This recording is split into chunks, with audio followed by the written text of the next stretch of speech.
Hi guys, welcome back to my YouTube channel, and finally I'm here with my podcast series. And guess what? I have my first guest. So, let me introduce you to him. Hi Berchris, how are you? Would Hi. you like to introduce yourself to our audience, please? Yeah, so I'm Berchris. I'm from Brazil, specifically from Salvador, and I moved to Ireland. It has around 7 years now, and has been a different experience moving to Ireland. Very nice. 7 years is a huge time, I must say. So, any particular reason that you moved to Ireland from Brazil? What was it like? I think it was not really something entirely planned. I always have this desire of live abroad for a while, and I had um, my LinkedIn, so I started to say. I mean, after some time, I thought that maybe it would never come, and then I start to. After sometimes, one friend of mine actually had moved to Canada, and he started to show me that there were some companies that would do this link between some companies abroad and Brazil, and I got interested, and I actually uh, did my subscription, apply. So my goal was actually going to Canada initially. It didn't happen. And what actually after some time,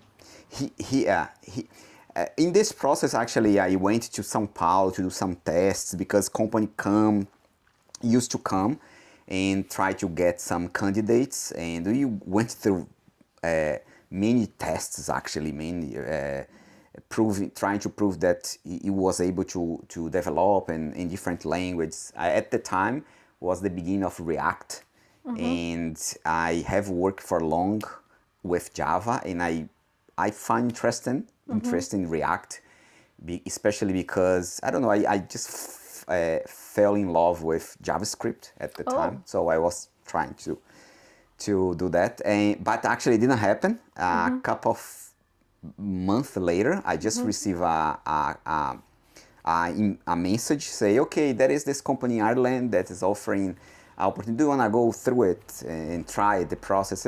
Yeah, I said yes, and then actually that one was for Java, and I felt that during the process I was not that good as I went in other process, and I was actually okay, that won't happen. But actually, they approved and asked me to come. So yeah, I mean that's how I end up. I mean, I didn't know anything about Ireland, to be honest. Like nothing. Like I knew about River dance, and that's all. So that's all I knew about Ireland at the time. So I just saw the opportunity to live in Europe. Let's do it. And that's how I I end know up here. because it's very how would I say, like, very common between the two of us, because I was planning for Canada as well. So right after I finished school, I wanted to go and study like in Canada for my undergrad, but obviously it was very expensive then and it is very expensive now. So my parents were like, okay, that's not going to happen. And then COVID came and I kind of like dropped my plans of studying abroad. But then I think one day just my father told me, like, if you want to go, because I always wanted to do masters as well. So he was like, oh, if you want to explore options abroad, do it now. It's okay. You can start exploring. I was like, oh wow. I was very excited. And then I started exploring Canada again, but because back in India, we used to have like a 3 year undergrad course, which was the standard then. It has changed now, but that was the standard then. And the universities in Canada said we need people with 4 years of undergraduate degree. So I wasn't eligible for masters at all. And then I was very disappointed. I was like, shit, like plans gone wrong and all that. But then one of my friends suggested me to start exploring Europe. And like in other countries like France or Germany, there is the language barrier. So I was looking for English speaking country, and that's when Ireland came in as an option. So yeah, my journey kind of started like that. But that's very interesting to know how you ended up in Ireland too, and like how you were planning for Canada as well. So I know you mentioned about JavaScript and all that, and as far as I'm aware, it is again with coding and like computer science. So would you like to tell the audience a bit of your educational background? Yeah, like I was graduating in computer science in Brazil. I always been very passionate about development, to be honest. So I, I started with C and a language called Pascal. At that time, like I would say 20, about, yeah, 20, 30 years ago. Oh. I mean, at the beginning of Java, Java was not a thing, internet was not a thing. And we used to, that time, one language that was used everywhere was something called Delphi. That one was one of the first ones to use like Windows, the idea of oriented object-oriented languages, and that's when that language was very famous, like used everywhere, and then came the internet, came Java and all that, and that language. I mean, no one's. I mean, very rare we heard about that anymore, unless you for then more than 30 years old, you may never hear about it. Okay, I haven't. So, yeah, that's again very interesting to know because, like, how you fell in love with coding, back when there was no internet, because now it's like everywhere, we hear of AI in almost everything, AI everywhere. So that's quite interesting to see. Then, so when you moved to Ireland, how was it? How was the, like, adjusting here? Because, like, it's very different from Brazil, I believe. So how was it like? How did you find the culture and all that? When I came, the thing that I first noticed, I lived nearby to where I was working, and something that first thing I noticed is this sense, the feeling of security. Something that where I'm from it's not like that. Like, for example, I used to walk or take public transportation to go to work in Brazil, but you always have to look your back because you never know if someone may try to rob you or something. And that's the first thing I noticed because I was able to go to work walking as the same way, but I was not worried about someone robbing me, so I could like look the scenery. So I know start to see myself like on the way, like stopping to see a flower or look for. That time when I came was January, so it was cold. Some days was snowing. So I'm from a place where never ever snow. Like the maximum you can get is 35 in summer, and minimum is 24. So I like snow, and I also sometimes stop to grab some snow in my hand and not worrying about something happens or be robbed or something. So that's, I think, was the thing that, I mean, the biggest difference I noticed when I moved to Ireland, the security that I didn't have in Brazil. That's fair. That's very nice because, yeah, when I moved to Ireland as well, I didn't know anyone here. So I had no friends. I had literally no connections, nothing. I just came here, and the warmth that I was welcomed with, I still remember, like, my batchmates. So I came to Dublin to study my master's degree in UCD. So my professors, my batchmates, they were so warm to me, so nice to me that they helped me feel like home, They didn't feel like, because I never lived away from my family, like never. I didn't even travel to another city back in India alone. I was always with my family. So it was like a big change, like a big shift altogether. So, but yeah, I've always said it in my videos as well, like, Irish people are very friendly, very warm, That's true. Very nice. So that's good to know. So I guess then you never came here to study. You just came here directly for work. Yeah. So anything that you would like to share about that? Because I know there's so many people and I've get so many questions, like, people with like 10 years of experience, 12 years of experience are kind of like trying to move abroad, but they usually don't want to go through the study path. They want to come for job directly and start working here. So anything you would like to share about that? I would say in my case was, I don't know if how it's today because that was more than 7 years ago. But I could say that in my case was, I don't know how common, but basically what happens was I came because one company was hiring me, and that company actually pay for all the process, including the critical skill visa and all Oh, that. So yeah, yeah. all was paid by the company.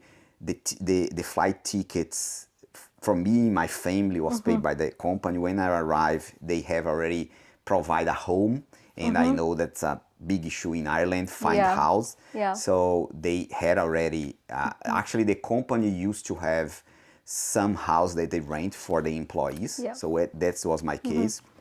And it was very nice because I just need to bring my clothes, my personal stuff, because they had provided everything, cutlery, Oh. beds with blankets and everything, you know. So it was really, really nice, and I would say it was a blessing, you know. Yeah. So I don't know, like nowadays how it is, and I mean, unfortunately, I don't have an experience. I'd say, okay, someone that come and needs to find everything. Yeah. I've been through that struggle. So must be I know it is. very Yeah. hard. Now, because obviously Ireland is one of the popular destinations where students want to come abroad. And again, because it's an English speaking country, so language is not a barrier over here. Good universities, good companies over here as well, like Google, Meta, everything, every company, Apple, all big companies, giant companies are here. So, it becomes more attractive for students, especially like who are coming for like, field like yours, like computer science. So just wanted to like ask you about a bit more about did the company approach you? Because I know like sometimes people, they don't know exactly, where to start from. Like how do we find companies that are going to help you relocate directly for work? Sometimes it's hard because you don't know. So like, did the company approach you, or how did you find that company? What, if you Like I want to was tell? telling you at the beginning, what happens was I was not planning to come to Ireland. My plan was go to Canada. Canada. So there was I don't remember the name of this company that do this bridge between the candidates and the company, but I know that they were focused on Canada, and just happened that one of their employee just told me, oh, there is another company, it's not in Canada, but they have this position that fits your skills. Would you like to try? And I said yes. So yeah, I mean, it was not really Ireland specifically. I was always especially because it would be in the same continent. Now I'm from Brazil. Canada is just some ways up. Yeah, You know? yeah, it is. No, because I know like back in India, Canada used to be a very popular destination. It still is. It still is, because that's why even I was thinking of moving to Canada because it's so popular. But now it's just that I think they kind of have reached a bit of saturation, because international students go there, they don't find jobs, it's hard kind of, to settle your life over there. So that's why like people are kind of try and look over, different countries. And I think that's where Ireland comes in. So that's very good to know. And now that you've mentioned about skills, so what skills do you think companies are now looking for? Or because I just feel like studies are important, but right now I feel companies in Ireland in particular, they target skills, and that to like a bit of niche skill set.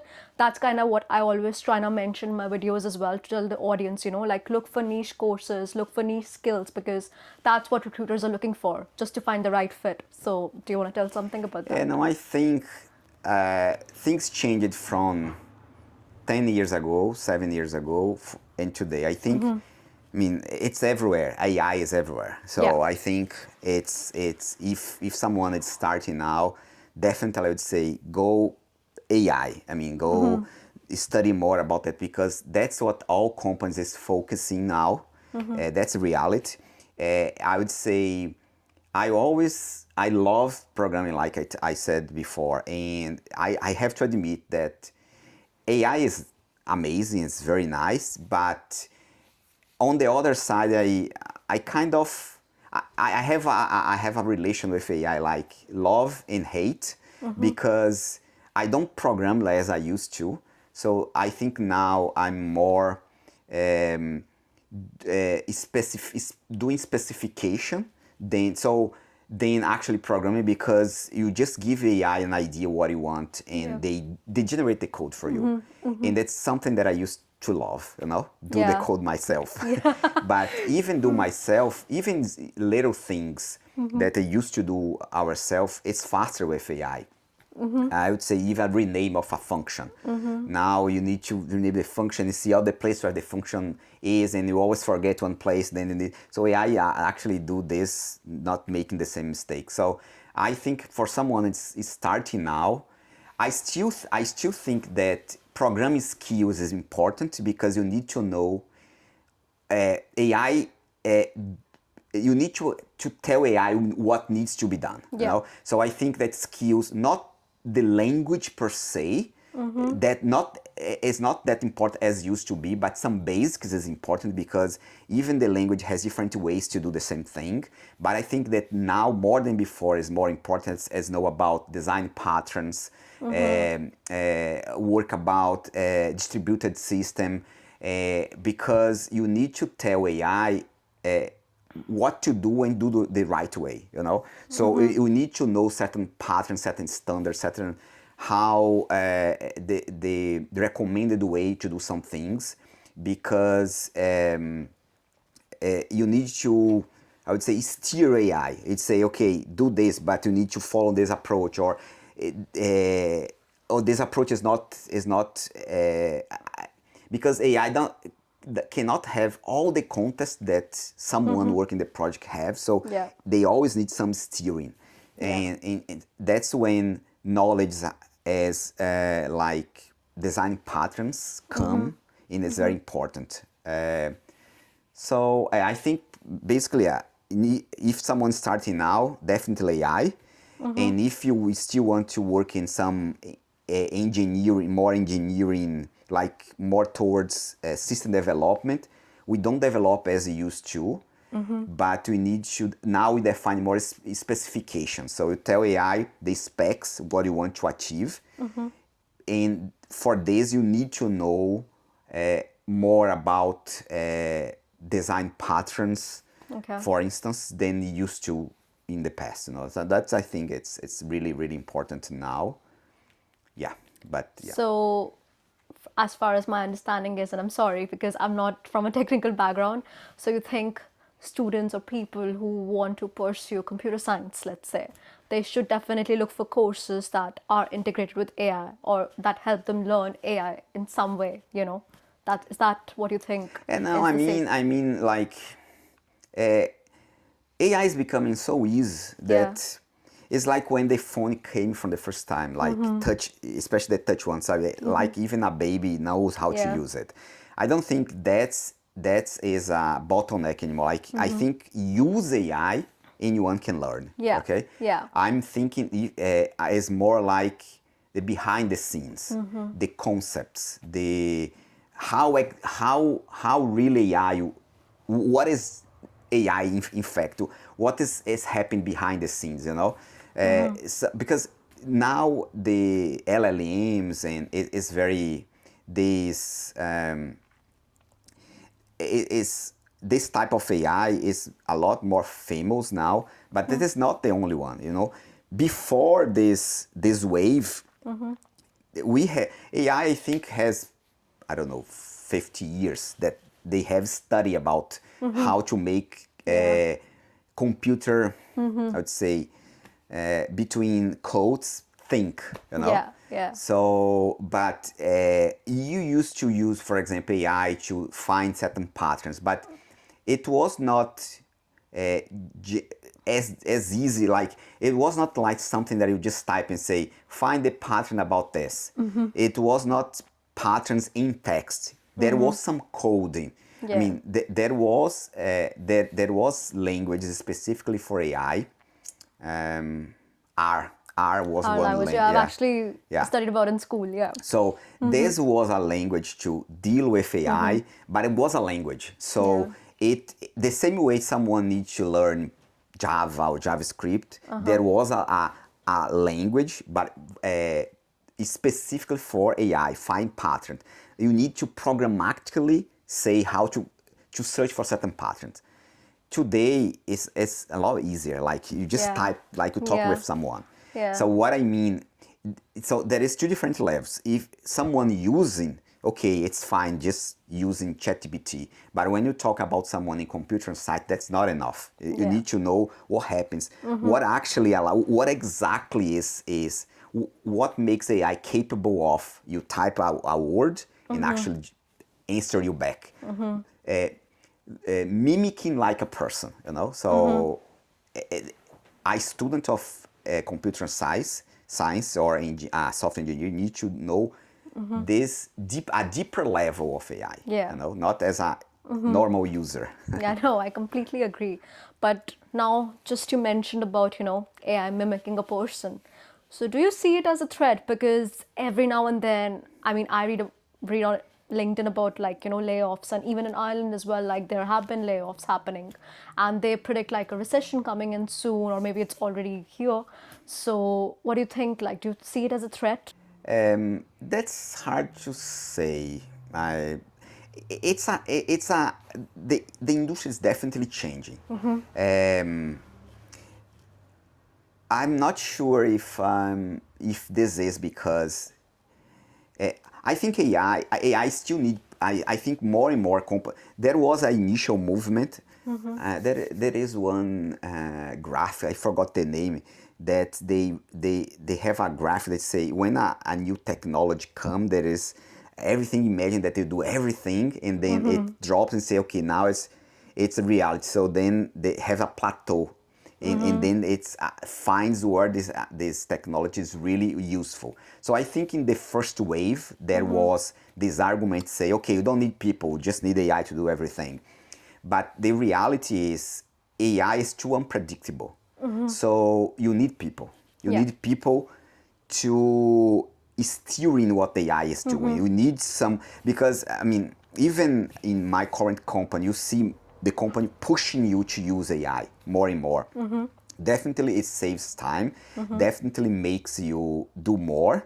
But you, if you leave it doing everything, it makes it AI just deals with patterns, and it makes you it makes mistakes in a way, you know. Yeah. Yeah. So you need to, and again, the AI does not know the whole context of a project, so it always needs someone to say, okay, you implement this way, but this is not the way, because Yeah. you know that that implementation will cause problems in the future.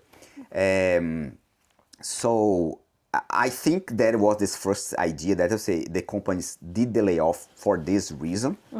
Say, but a lot of people has been hired again. It's just the media does not show, it does not get the same attention as when the layoff happens. Yeah. But definitely, I think what changed is how the software engineering changed, because like I said, I don't program very rarely nowadays. Now it's more even for silly things like renaming a function, I just say AI to rename the function for me. I also think that it might be reducing, maybe the company is not hiring as it used to, because because now you can, one person can do more than used to do. Yeah.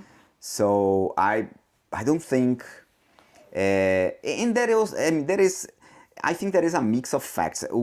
The AI grown also happens after the COVID. And we know that there was a lot of hiring during the COVID, and then when the COVID was gone. Yeah. So it's hard to say if all the layoffs was just because AI, or there is other factors as well, you know? You can, for example, you can talk about Facebook, Yeah. Meta. Yeah. Meta, you see that Meta had thought that virtual reality could become a thing. Yeah. So it hires a lot of people, and now they had billions and billions of how to say, when you don't make money, I forgot the word. It simply didn't make as money as they was expecting. So and close a lot of companies related to virtual reality, and then they need to lay off. So Yeah. it all Yeah. happened together. So it's hard to say that all this layoff was just because AI. You know, there is many factors happening at the same time that could give this impression, but there is many studies now that shows that you rely entirely in AI to generate code is not safe because you don't know exactly what they did. It introduces bugs that it's hard to find. So you need a human.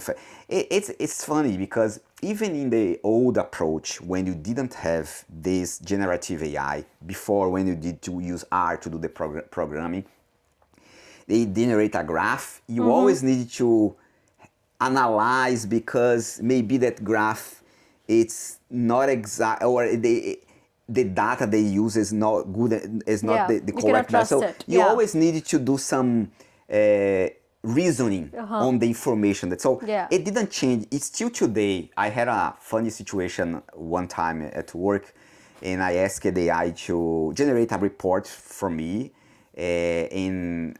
Someone had generated a skill to generate reports about some data, and in the generated report is the report looked very truthful. But when I went through the skills, I say, okay, certain information that there is written in the skill, it's not possible to be found.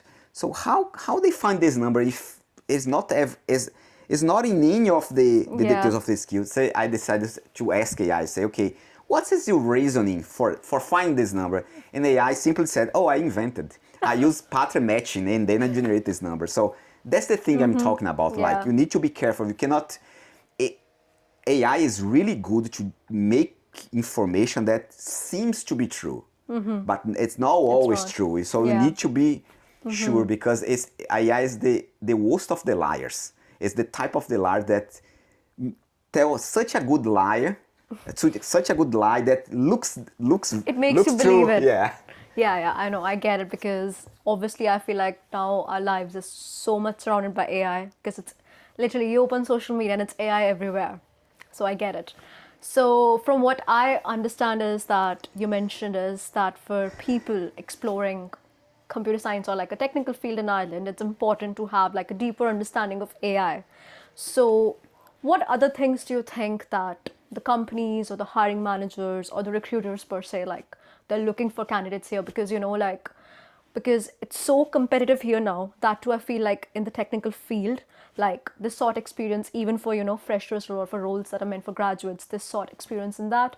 And, you know, there's competition from, let's say, European candidates, and then obviously we have international candidates as well.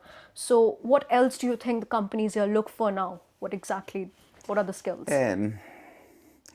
In terms of skills, like I said, I mean, I think AI is a great thing now, but a deeper knowledge. I think that have some knowledge of the fundamentals, like I say, because you need these fundamentals. You cannot just believe in AI.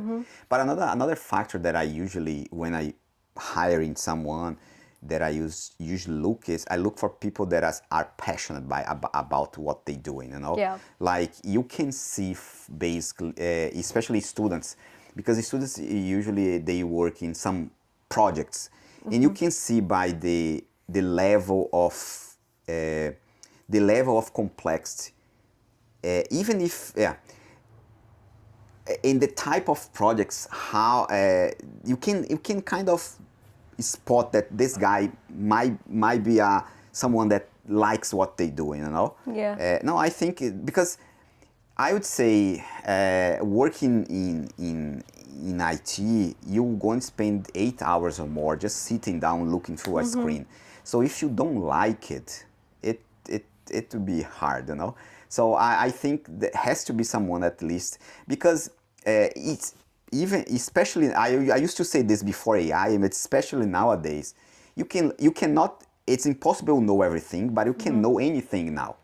Because all the information accessible, and even with AI is even easier, because before we need to search multiple pages, read different articles, and now AI can help you to learn anything. So, and even language, for example, now it generates most of the language. You can, certain concepts in the language, if you don't understand, you can ask. It can work like a personal teacher as well. True. So that's why I think the main thing I would look, and I try to spot this from an interview, from the CVs, is if this person, if this candidate actually likes what he's going to do for life, you know. Okay.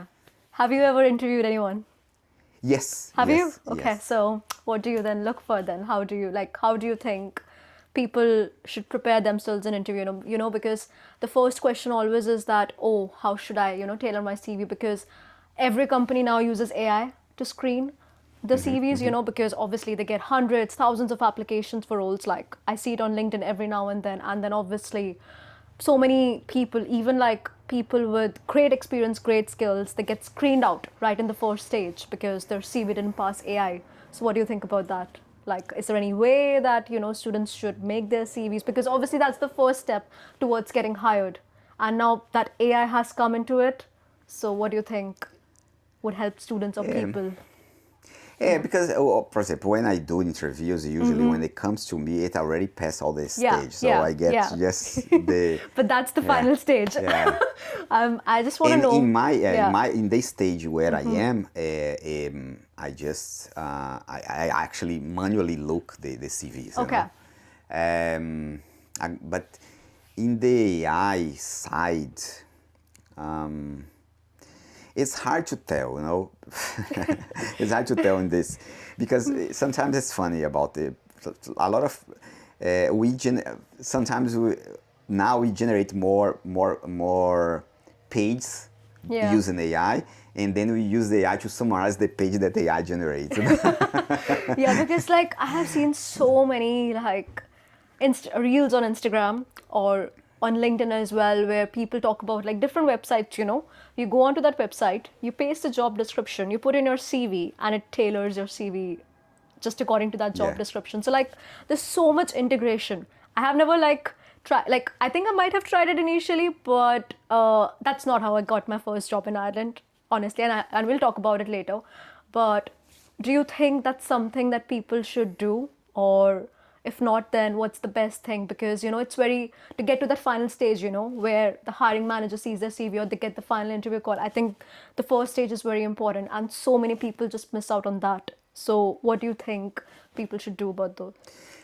Yeah, because I remember before they used to say that because in your career, especially for example, I have more than 20 years of working in this area, so I have worked in different areas. So Yeah. it's hard to put in one page of paper everything that you have done.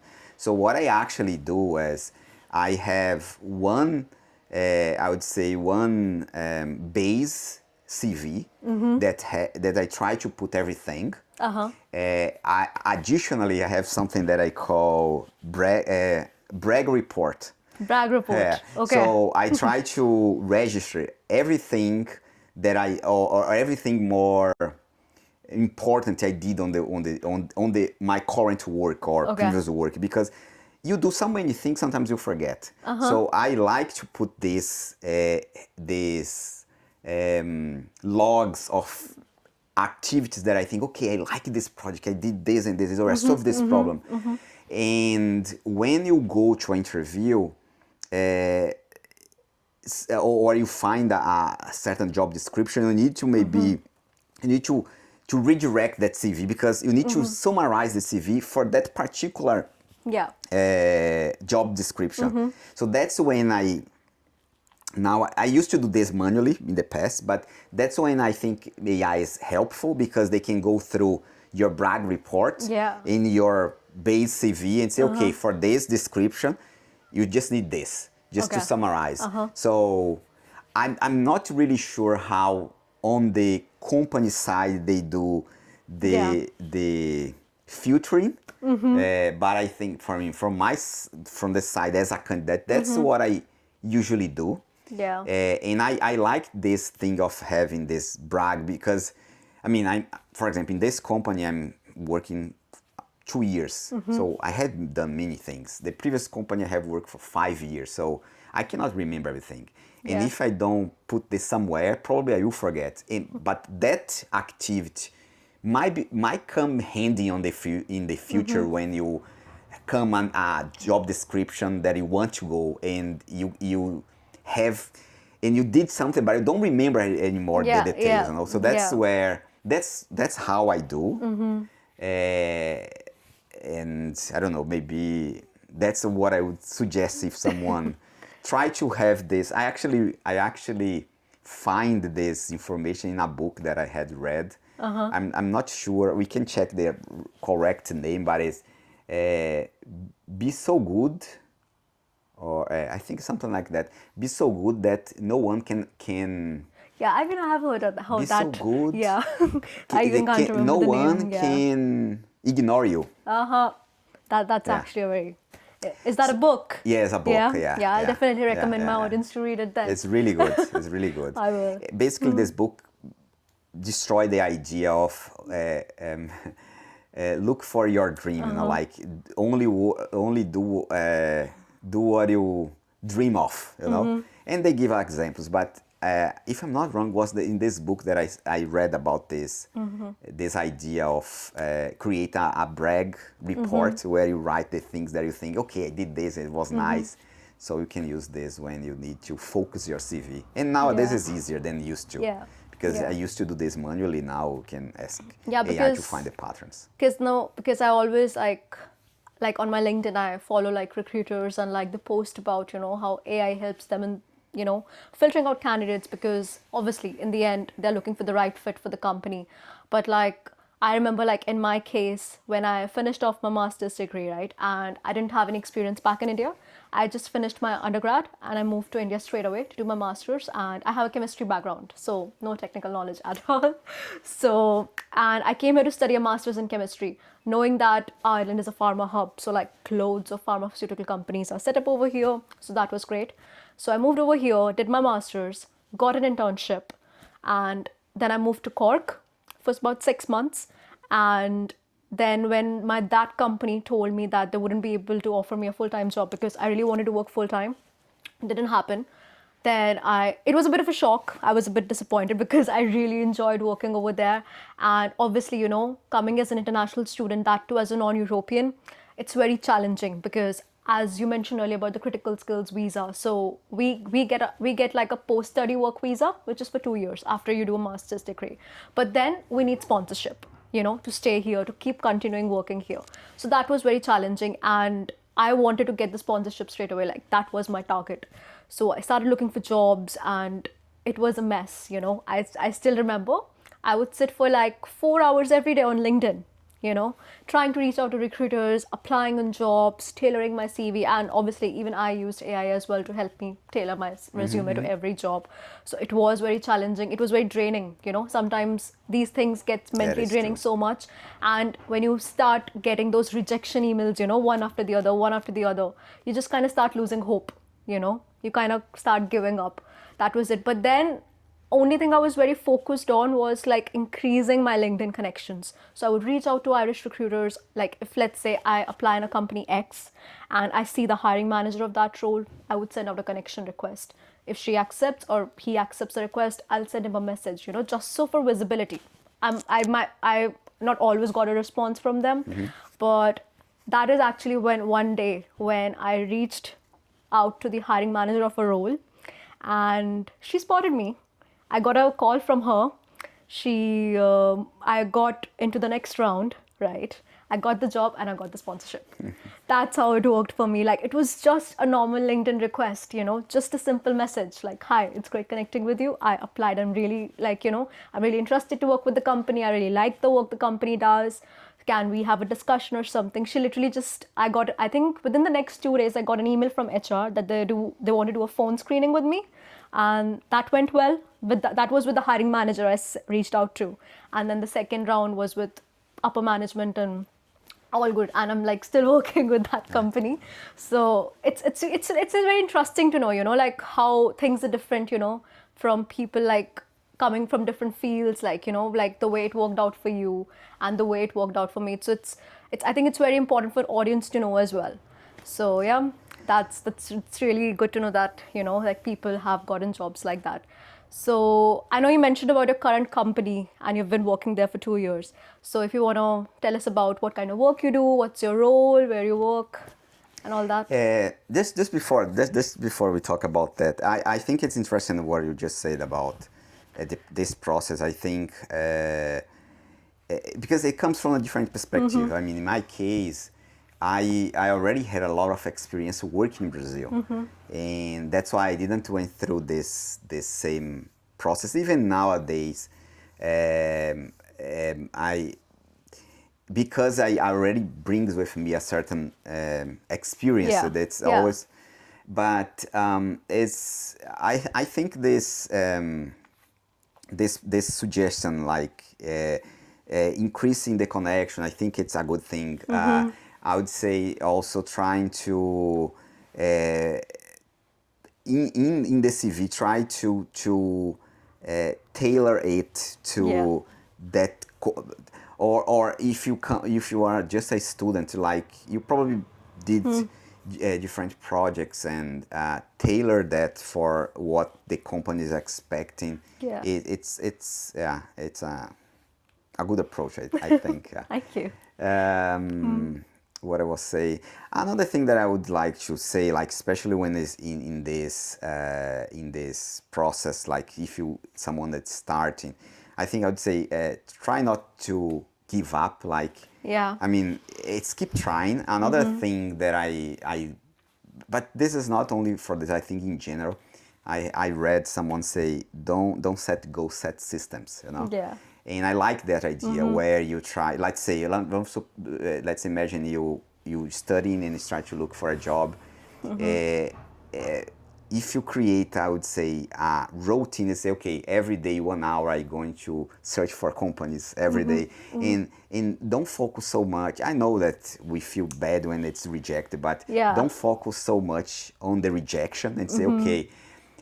The good thing about systems is systems are not it's independent how you feel, like doesn't matter, because what might happen is, okay, I apply to 10 companies and in one day you say, I'm so frustrated, I don't want to do what I won't do today, or Yeah. so Yeah. like if you get a system, doesn't matter which companies you do, you say, okay, every day this hour are you going to apply for this one company every day or whatever, Yeah. you know.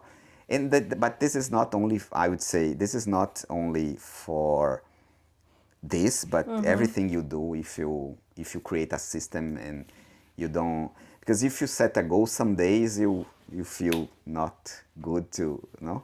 Yeah, no, But yeah, that's a very great advice, I think. Because again, as you said, I feel like consistency is the key. yeah, Only thing that I was like, I know it was draining for me, but still I was like, no, I have to sit, like I have to apply, I have to look, like I yeah, can't give up, just like that. Because I could always just think about how much efforts and hard work I've put, and I just didn't want to let it go all waste. yeah. So, yeah, now Okay, coming back to your current company and your okay, role, yeah, if you yeah. want to tell us about that. So okay, my current company, I'm working as a technical lead. Okay. I joined as a senior software engineer, like I was telling you, because of my background. Yeah. Like I was saying, I really I really enjoy do what I do, and I think also because of why I like. I really enjoy also the process of helping others, you know, or sharing what I know, what I do. Um, um, so, yeah, so I think, So, you mentioned you're a technical lead. yeah. So, did you like progress in that way, or did you join the company as a lead? Or, like, what kind of experience you think or skills you think you had that helped you where you are today? Um, no, I was hired as a senior software engineer Okay. only. Actually, the title was cloud engineer. Okay. Yeah, Cloud engineer. I had a couple of certification in Google Cloud Oh, when nice. I applied for that job, and I think it makes sense. because I was a cloud engineer and I have the and I think the process to become a tech lead was not something that I like. I did that. I wanted to be tech lead. It was not. It just happened. It was kind of natural. It just happened. Yeah. I just do. I just work. Like I said, I just like what I do, and I think, in my opinion, I think that what happens was this came more for the team. I feel like because when this came, they what was told to me, said, no, everyone in the team like to work with you, so why don't you join, become the tech lead, and you have experience, you Yeah, have yeah. so this how I feel. Like it just happened, Yeah. Are you enjoying it? Yes, I do. Yes, I do.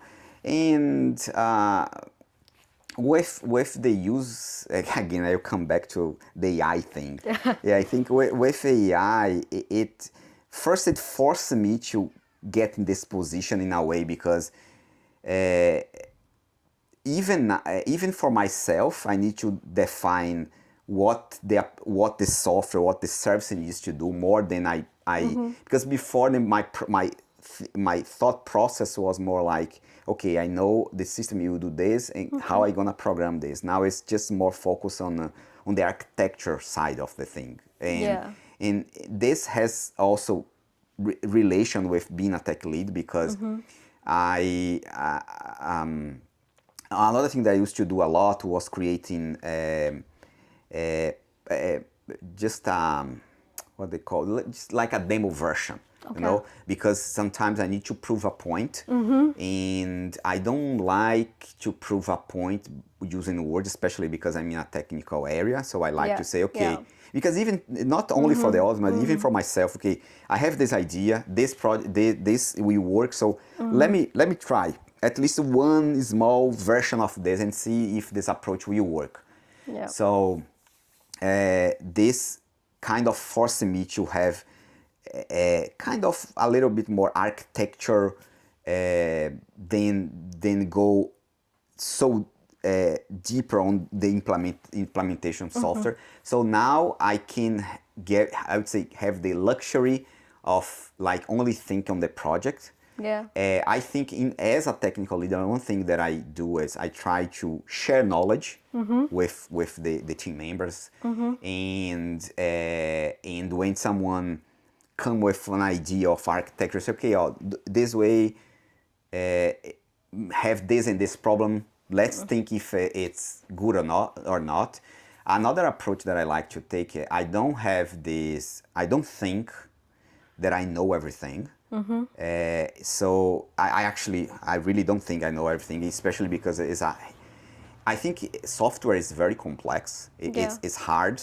I think we we try to solve problems every day. We have many. So I always like to discuss. I think that even if you starting, you may come with an idea that no one else has thought.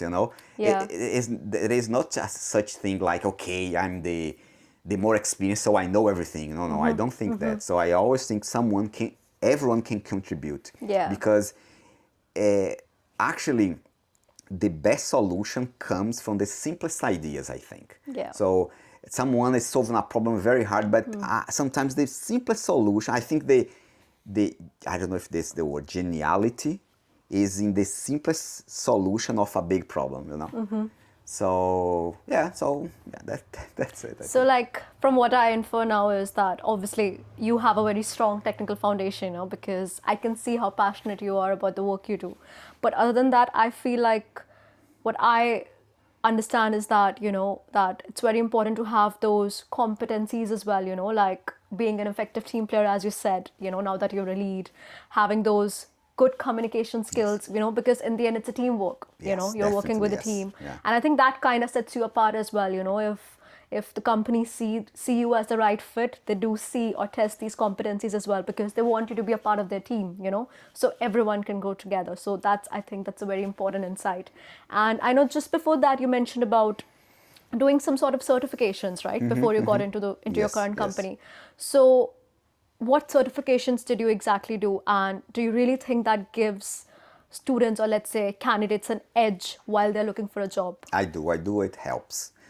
I do it. I don't know. I mean, it's hard to say if it was exactly this, but I remember uh, as soon as I had my certification, I started to look for jobs related to cloud. You Okay. know, and all this starts because I was working in a company and I have some colleagues who was more strong in cloud, like Kubernetes, and I say, okay, I want to do something for cloud because I want to work specifically. I found Kubernetes very interesting, and I said, okay, Is that a language? no, Kubernetes? Kubernetes, no, as a service orchestration. Okay. Kubernetes is you have containers, Okay. like the idea of containers, you have an entire application running in containers. It's kind of independent of the there is the idea of virtual machine, kind of, Okay. this idea, but is lighter than virtual machine. It just isolate the kernel. It does not isolate the entire machine. So it's lighter. So that's where tools like Docker, it has to do. There is not only Docker, but it's the most famous one is Docker. So Docker use containers. So you can run a specific container, but what Kubernetes does is you can have multiple containers. It orchestrate how this containers is spin up, spin down, how they talk with other services. So it's a pretty complex tool. Yeah, because yeah. it's hard for me to understand, because obviously, like, I'm a non-technical person. So is that something that you feel like people, like the candidates, should have knowledge about, like what exactly it Yes, is? Yeah, definitely. yeah. Yes, Okay. definitely.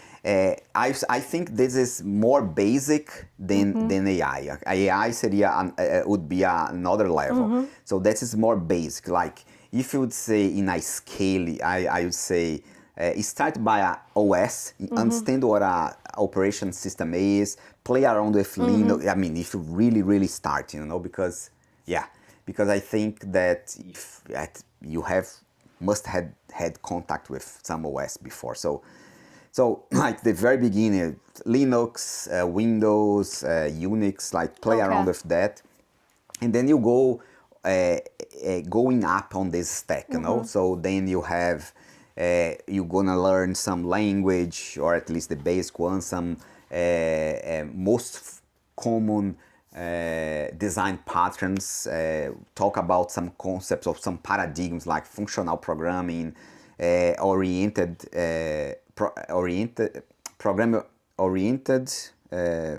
program. I forgot the word. Object-oriented Object program. oriented, yeah. Object I did yeah, this in school. yeah. Object oriented programming. So there's all this concept because you have, for example, the most famous is the object oriented programming, but you have functional, and I think knowing both really helps. Okay. Because when you're gonna deal with, I'm gonna give an example. Nowadays we work, I used to work with Java. Java is strongly object, but we have Go language, for example. We have language like Python, we have language Yeah. like JavaScript. Yeah. They can work oriented, but knowing functional really gives you a differential and helps you on the development. And knowing the difference between both also helps you to steering AI. So yeah, there is those stacks that you need until you get AI would be the top, like after you know all these other things. But I kind of lost track of what I was saying. So why We I were get talking about the certifications. Yes, Yeah, yes, I about the did. certification. So Yeah. in relation to certification, so yeah, I came across all the industry nowadays use. Okay, was another wave before AI when everyone moves to cloud. Remember that that process. Okay. Everyone's running a specific computer, then you start Google Cloud, AWS, all these services AWS, yeah. all Yeah. this idea that infrastructure as a service, platform, software as a service, so all this as a service stuff, so that's what came this first wave, I would say, when everyone is moving to cloud. So Yeah. again, so I wanted to find a job, working specifically. My previous company was more towards telecommunication, and I was not on. I mean, I was more worrying about the service itself. I was not thinking about the system. When I say the system, so multiple services talk to each other. And you have this idea that comes with Kubernetes, with cloud, the idea of microservices. So instead of you create a monolithic system that does everything, you create small services that talk to each other, and together it makes the system. Okay. So in all this running in cloud, when I was talking to Kubernetes, the benefit of that is that it's very common you have a service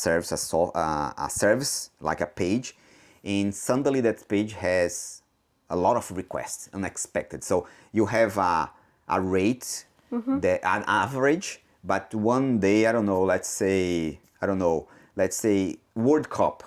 So everyone goes to a certain website because it's this specific event. So the benefit of having this in a Kubernetes or a cloud is automatically spin up, because what means is you have one service normally, but because you have a lot of traffic, let's spin up 3, 4, 5 other services. It's like you spin on other computers, like that, but all via software.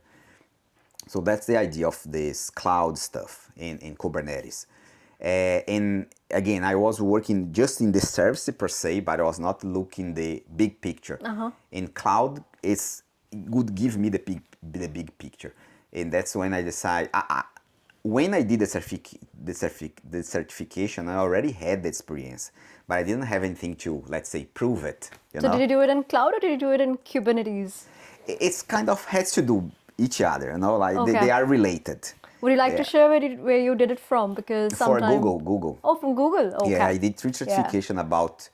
I don't remember the name of the certification now, but it was related to Google Cloud developer something. I can check later, but yeah. Would you recommend it? Yes, I would do. Actually, like certification, as you can do a certification specifically for Kubernetes as well. So I would say if you look for a job in a certain area, I think a certification is not a bad thing, because it's a way to prove that, at least for the company, that you know that, Okay. Otherwise, it's more just I'm saying that I know that, I can show in my CV that I have the experience, but has some company certify me about that knowledge. So that's where this, I think, have a certification comes into play and might be helpful. That's a very interesting insight. And I would also like to know you. So now I can see that you are a developer, so you're all into coding and all that, if I'm saying it right. So, but like, there are so many aspects, of working in a tech company, and giants like Google, Microsoft, Meta. And I feel like sometimes people or the candidates don't know, like, different roles or different skills that the companies might be looking for. So like what all we have discussed about, AIs and like doing certifications or like having a deeper understanding of everything. Can you tell me of like what other roles, or what other fields can people explore which are coming from, let's say, technical background, not exactly coding, but what other careers or fields they can explore here? You have careers that is technical, but is more towards people, I would say. Yeah. Like you have Scrum, like someone can become a Scrum Master. Scrum Master. That is What certification. exactly is it? It's an agile way of implementing software. Okay. Before this approach, agile, we used to have a more heavier approach, what they call rationale. I forgot the name actually, but it's just a method of managing in developing software Okay. that came with the XP. I forgot the name as well. XP has to do with the I forgot the name. That's fine. Yeah, but it's a way like there is some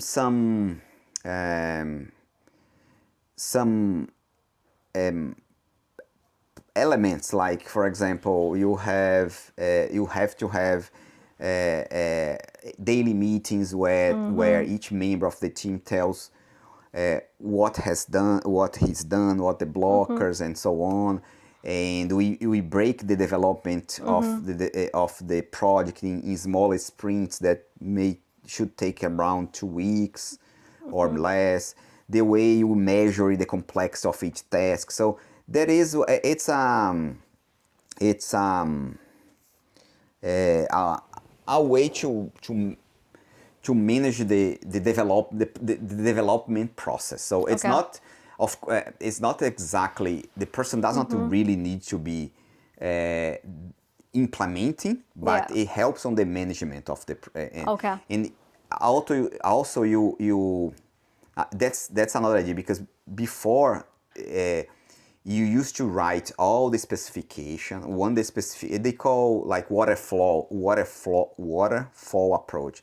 Like you used to write all the specification, then after the specification you start to implement. But between those phases, a lot of things can change. So the idea of this approach with Agile is you break in small, so the users can see the delivery faster. So you break in small features. You say, okay, here's the first feature, and then you deliver that, you demo that, demonstrate that for the client, and then so and if something changes in between, you can, it's still soon enough to make the change. So that's another area.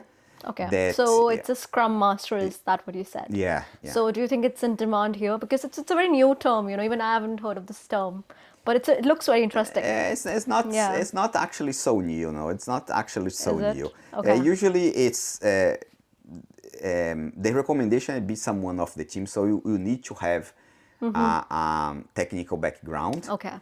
And they have other areas, like you can be a product owner, so it's still you need to know, have a good knowledge of the technical aspects, but the owner will be more towards the product itself, Yeah. the final Yeah. product itself, and usually talk with the members, the members that defines what they expect of the product. Okay. Yeah. So let me think what's more could be. Yeah. Do.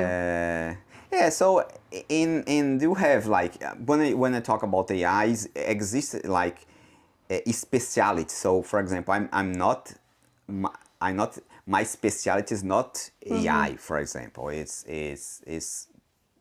software itself. Of course, now everyone using AI, but you Yeah. have a specific role that can be only that. You have networking as well, so Okay. someone can focus only in networking. Networking. Cloud is also like, if you want to focus just in technology, like Kubernetes is one area. You have QA, quality Okay. of the software. So you have certain skills specifically for QA. So I mean, there is many security. Someone Okay. can have just specialize in security, guarantee that the software is safe and no one, it's not easy to be. There is no leaks and avoid like hackers to Okay. have access that they should not have, stuff like so. There is many Does that have like to do more with like cybersecurity? Because I cybersecurity. have Yes. when like I have been making videos about different fields to explore in Ireland, and that's what something came Yes. across to me as well. And I feel like it's not very, because you see a trend, right? You see like, oh yeah, everyone's going into AI, so we'll go Yes. into AI as well. But then there are other fields as well, that are worth exploring. Yes. Yes. But just everyone's into that, what I think it's called like a rat race. So that's Yeah, great yeah. insights. Yeah, yeah. As cybersecurity is another big area, and it's something that always needs. We will always need people. Of course, what happens with AI is AI is going through everything now. Like Yeah, you using it AI is. for every field. Yeah. So although it's a particular field, but it's going through everywhere. Like security, people is using in security is using everywhere now. Okay. So, you mentioned, I think, that you've been Ireland for 7 years now. Yes. So, have you got the citizenship yet? Yes, Yeah. yes. I got, I think last year, if I'm Oh, not wrong. Yeah, congratulations. yeah. And that's a big milestone. So, what's the process like? The process was like first as once we get the stamp 4, I need to wait for more, I think more 2 years. Okay. No, no. I think in total was 5 years. Five Yeah, years. five Yeah. years. Yeah. Yeah. Yes. So it was 5 years, but I think it was 5 years because my visa was the critical skills. I think maybe the time it's different if depending of the visa that you have. So yeah, once you have that visa and you have this 5 years, well, the process is basically prove that you live here for 5 years. 5 years. So you need Yeah. to find proofs that you live here, like uh, um, the bills, like any proof. For in my case, I have the mortgage and the bills that I've been paying. Another thing that I would say, I think the process has improved a Okay. lot from before because I have talked with other friends that went through this process previously. Now is everything online. It used to be all via paper. You need to send papers, and it would take sometimes years to have this done. And I think in my case was around 1 year the total process. So I started as soon as I had the time for application, and then 1 year later I received the letter invited me to the ceremony. So yeah, so that was Wow. the process. That's really Yeah, interesting. Yeah. So, did you do it yourself, like the entire process, or yeah, did I you take did. help from someone? What was it? Yeah, no, I did myself. I did. I mean, with the only thing I did was like listen the other people that went for that went through the same process. So how they did, and like I said, now it's a lot simpler because everything is online. Everything you do online, you just need to upload all the proofs. Yeah. So it was a lot simpler than sending letters like it used to be before. And yeah, so just one tip I would give on this is some people pay for a lawyer to do Yeah. this process, Yeah. especially because there is one phase that you need to validate the copy because the copy has to be certified copy. Okay. But what I found out during the process, you can use the what's they call a judge of peace. Some citizen, some. I need to find the name for that. There is commissioner of peace. Oh. So they are just people that lives here that they can attest and say that the documents are the copy matches the original, and they don't charge for that. So Okay. that was. But I mean, in terms of costs, it's actually previous to that. On the stamp 4, we need to renew every 2 years, Yeah. Yeah. and was really really expensive, like 300 euros every year, every 2 years. Yeah. And to apply for the citizenship is really really, I mean, really cheap. But when you got it approved, then you need to pay like at least used to be 1,000. 1,000 Yeah, euros. That's and that's that's it. huge. But Yeah. at least you don't need to pay 300 every 2 years anymore. Yeah, because I know you mentioned you came straight here on sponsored visa, which is a critical skills. And I think the rule is still the same that you have to be on the visa for 21 months. So, like, I'm on critical skills visa as well. So, I'm about to complete my 21 months now and then get the stamp This for. far, yeah. And then once you get complete 5 years of working in Ireland, and I'm pretty sure it doesn't include the year that you study. So, it wouldn't count my master's year. So, I have to been like, my 5 years, I think, would be in 2028, if I count right, yeah. And then you're eligible for citizenship. Yeah.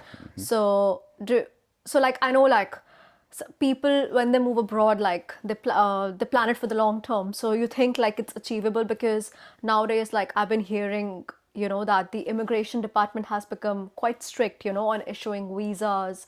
Like, people are facing rejections, even with renewals as well. So have you heard of something, or have you, like, got to know something when you were, going through the citizenship process? Like, any idea on No, that? not really. I think No? if the I've seen like in the news more recently Yeah. issues in those issues in immigration.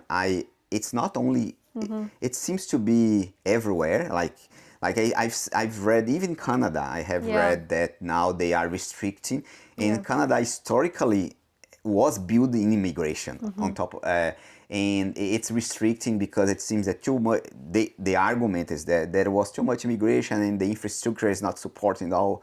Yeah. So I've seen this everywhere. I read something in Switzerland. They trying to they trying to freeze the number of people resident in Switzerland for a couple of years. So I think uh, as well as previously everyone was accepting immigration, now I think Yeah. it's the opposite. So everyone is stopping the flow of the flow of immigration Yeah. that used to be Yeah, very I open think it's recently. just, I just feel like, because there have been, like, news about the natives, fighting against the government, or how would I say, like, protesting against the government, about immigration and all.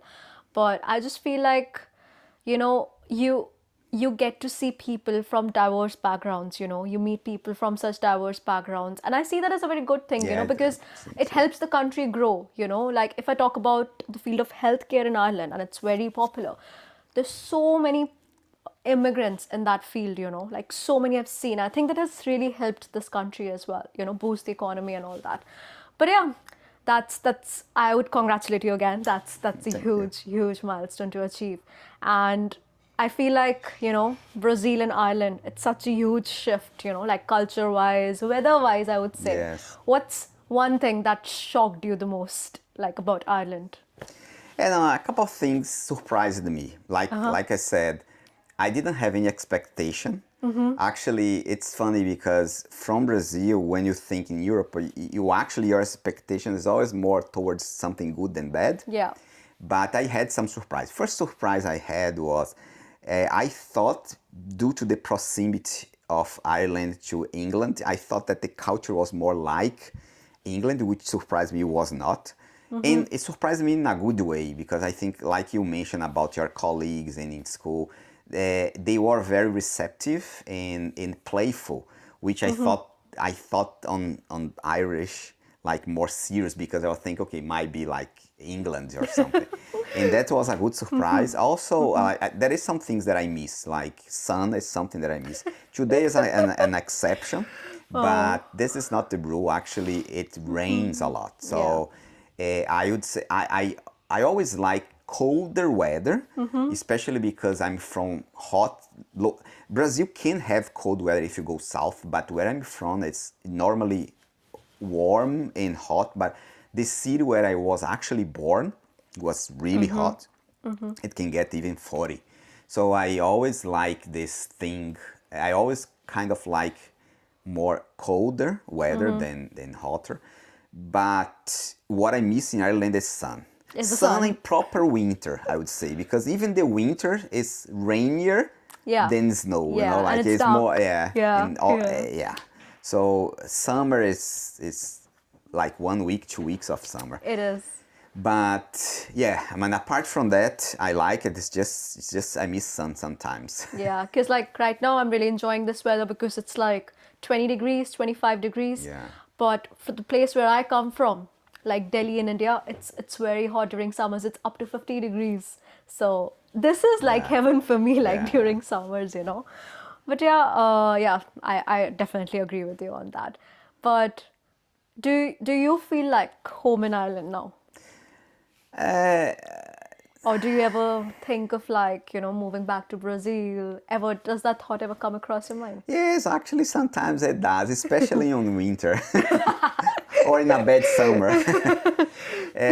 No, I mean, I think, especially the fact that I moved to a small city like Tulamor, we have this sense of community. Okay. So I already know a lot of people. We can go around, go to supermarket and meet people that we know. It has this feeling in a certain way of Yeah.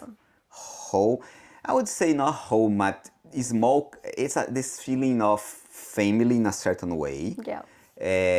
But at the same time, the real family we miss, you know, like having our parents, or Yeah. we had a tradition that in Brazil, we have a tradition that every weekend we go to my father's beach house, or at least we meet in my mom's house to eat a feijoada, very typical food. And we don't have it, you know, like it's just us, it's just me, my daughter, and Yeah. my wife. Yeah. So that's something that we miss. But I like this thing of, because there's another thing, like I came from Brazil, but I came from big city, a really big city. Like Salvador is huge, and I mean, I think consider the size of Brazil, it's common to have big cities. Yeah. Even small towns consider big city to Ireland standards. Yeah. So I like the fact that here is quiet. So I like quiet. I like a place that like I can read, and I don't have this traffic, cars passing by all the time. Yeah. So I like this this atmosphere here. Yeah, so that's the reason why I prefer Tula more than Dublin per se, because Dublin reminds me more of Of big the cities than Tullamore. Yeah. I know, because it's good that you brought this point, because obviously I have people who ask me questions, or people who are confused, you know, okay, which city should we move to in Ireland? Should we go to Dublin? But then when they think of Dublin, it's super expensive, you know, like the cost of living is so high. So what do you recommend? Like, do you think people should target, because obviously Dublin has good universities, and if we go to other big cities like Galway or like down in Cork, they are a bit less in terms of expenses, they're a bit cheaper than Dublin, but again, they could be expensive from their side as well. So, what do you think? Like, people should consider big cities when coming to Ireland, or should they consider like cheaper cities, like you said, like Tullamore, or because obviously big cities people find more opportunities. That's kind of like a bit restrictive in that point of as well. Then people think, oh yeah, we should stay in Dublin because there are more opportunities. So, what do you think about that? I think first the person needs to consider some aspect from of themselves. Like for example, like I'll say, I prefer this quietness, Okay. but some people like, for example, I don't know, Dublin has more shopping centers, Yeah. place to go if someone got like the parties and stuff like that. So of course they will find more days in Galway Yeah. or Dublin. So first aspect is it's their own characteristic. Another thing is you touch an interesting point is if you're looking for a job, Dublin is really good because it has more opportunities. Yeah. But consider coming from where I come from, everything is far away. Let's say I would say that Tullamore has an interesting position because it's right in between Galway and Dublin. Okay. So if someone find a job in Dublin, it's not that far by train Yeah. to go there, Yeah. or Galway. Like myself, I work in Galway, so I can take sometimes the train. Yeah, I mean, it's just I would say what changed for me, I think many people that has been working here is we kind of get used to working from home. So, but if I remember when before this, before we had to work from home, I actually prefer, I wouldn't see myself working from home before. But so I'd say, let's say in Brazil, when we used to work there, it was not far. We didn't consider it far away. Like take 2 hours from home to your work. So if you live in Tullamore and go to Dublin, you take 1 hour. If you go Yeah. to Galway, it's 1 hour and a half. So yeah, I mean, I think it's manageable Okay. if you are willing to take the train, you know. But in like the quietness of a Yeah. small city. And I think then it kind of helps you manage your expenses a bit better as well. So like I think then you recommend people finding places, where you could have good connectivity, and then you can, Yes. save down on your expenses, find, let's say, a home or Yes. apartment with Yes. lesser rent and all that. That's a great insight actually.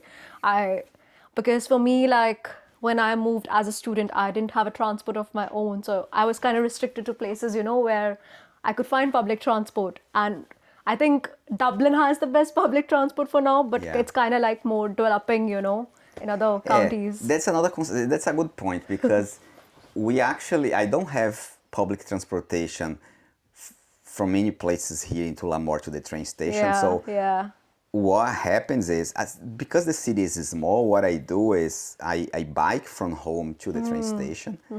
And then like I go to Galway. The Galway has good yeah. public transportation. Dublin has good public transportation. So that's pretty much what was my strategy.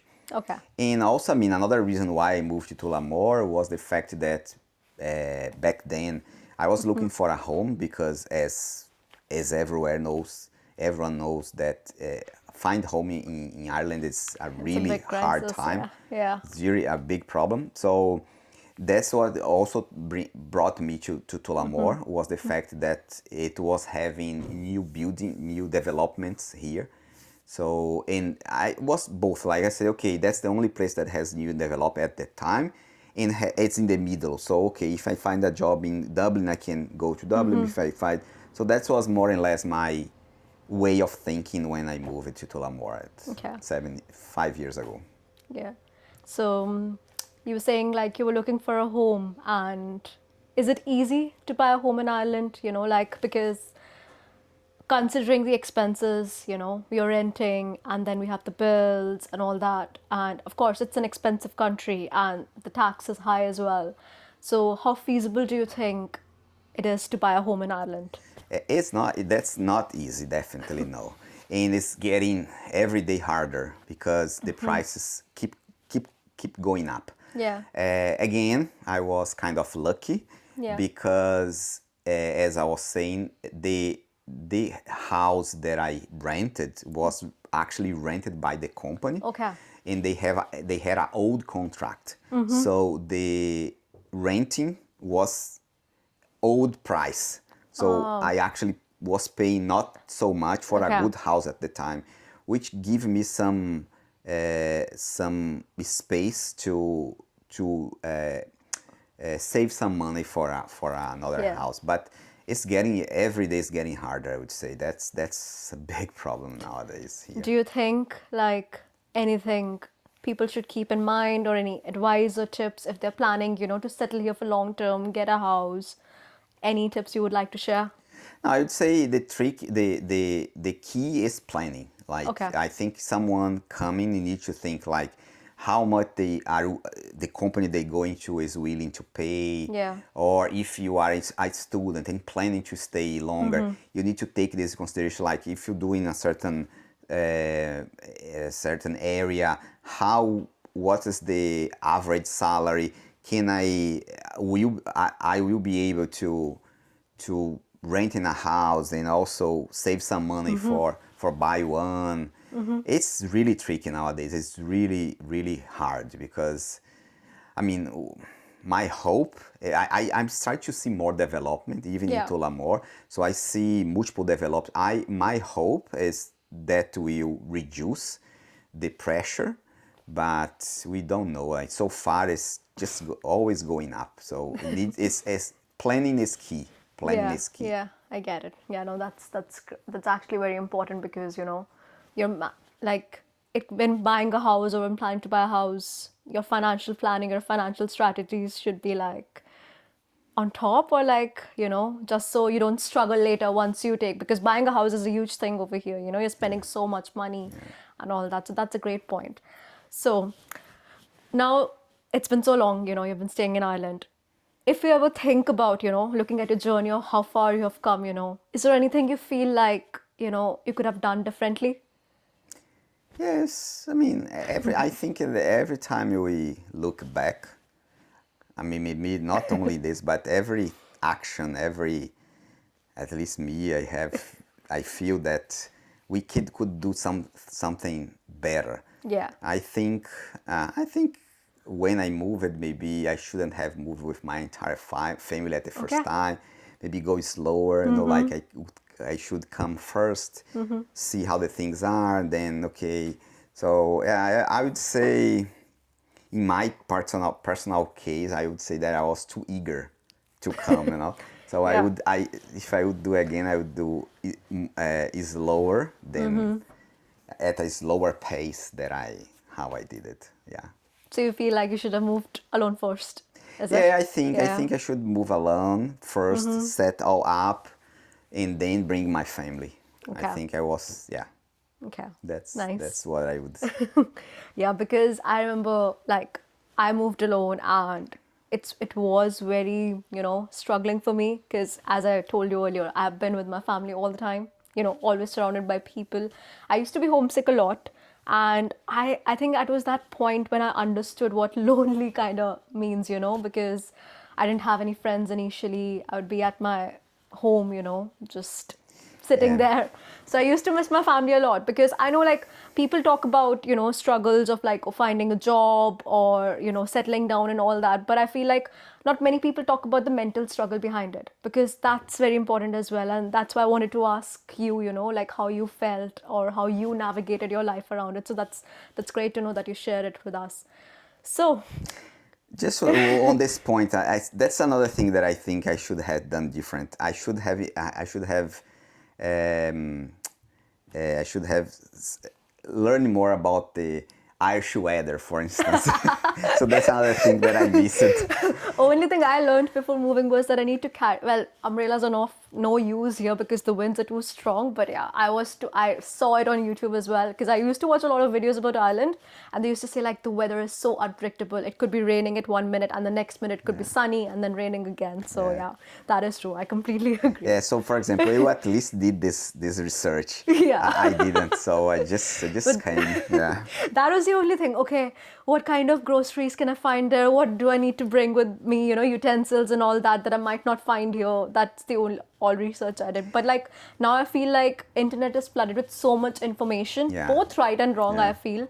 So it's kind of very important, when it comes from people like you who have been here so long, who have who have been through every challenge that every other person who's planning to come to Ireland would face, and they're kind of getting to learn this from you. I think that's more credible, and that kind of helps them as well in a way to plan their journey abroad. So thank you so much for thank that. you. So just coming to the end, is there anything that you would like to share with the audience who's planning to come to Ireland? Anything at all? And I would say just be aware of the weather. I think the weather is the most. What you were saying about the homesick stuff. I think I have this feeling that the weather makes you feel sad, because it's always most of the time Okay. gray, and if you're already missing home, it's just make it worse. So yeah, so just that's how I would say. And anything from like, from a career perspective, what should they come prepared with or anything on that? So I would say come with some career experience, because the market is hard. Like you have a lot of the concurrence. It's not easy, and Yeah. you already have a lot of, because you are, when you come here, you are fighting against position with people from everywhere. So yeah, I would say if you can have some experience and bring some experience where you are from already, and then you can show that you have the experience too. Yeah. So that would be helpful. Okay. Yeah, cool. All right. Thank you so much for accepting my invitation and coming onto my channel. I feel like you've shared some great insights, and I really feel like people would have learned so much from you, from your journey. And again, thank you so much. I feel like I've learned a lot from you today. So that was Thank great you. talking to you. Great having you on my first podcast. Really, I'm really excited about this, and I hope you enjoyed it as well. So thank you so much. Thank you. Yeah, all It right. was a pleasure Thank having you, you, thank you. and Cool. come anytime you want again. It was a great pleasure.